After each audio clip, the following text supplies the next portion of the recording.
చాలా ఉన్నాయండి మాటలు. కన్క్లూషన్ ఒక మాట చెప్తాను. కన్క్లూజన్, కొరింథీయులకు రాసిన మొదటి పత్రిక 11వ అధ్యాయం 3వ వచనం. కొరింథీయులకు రాసిన మొదటి పత్రిక 11వ అధ్యాయం 3వ వచనం. ప్రతి పురుషునికి శిరస్సు క్రీస్తు. ఇంకా ముందుకెళ్తే ప్రతి స్త్రీకి శిరస్సు ఎవరు? ఈ మానవ సమాజంలో ఒక స్త్రీకి హెడ్ ఎవడో తెలుసా? మగాడు. దేవుడు పెట్టాడు. ప్రతి స్త్రీకి శిరస్సు ఎవరట? పురుషుడు.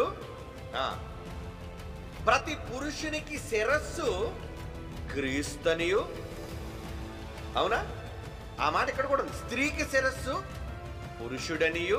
అంటే లైన్ ప్రకారం ఆలోచిస్తే స్త్రీకి శిరస్సు పురుషుడట, పురుషుడికి శిరస్సు క్రీస్తట.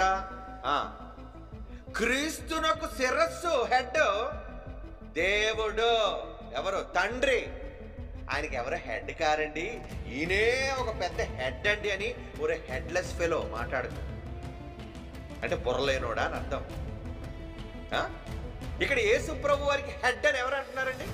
పరిశుద్ధాత్మ దేవుడు, సర్వసత్యం తెలిసిన పౌలు. యేసు ప్రభుకి హెడ్ ఎవరు? యేసు ప్రభుకి హెడ్ ఎవరు? దేవుడు. అంటే ఏ ఆదేశమైన తండ్రి చెప్తే యేసు ప్రభు okay my dear father, okay my dear lord. అలాగే ప్రభువా శిరస వహించేవాడు.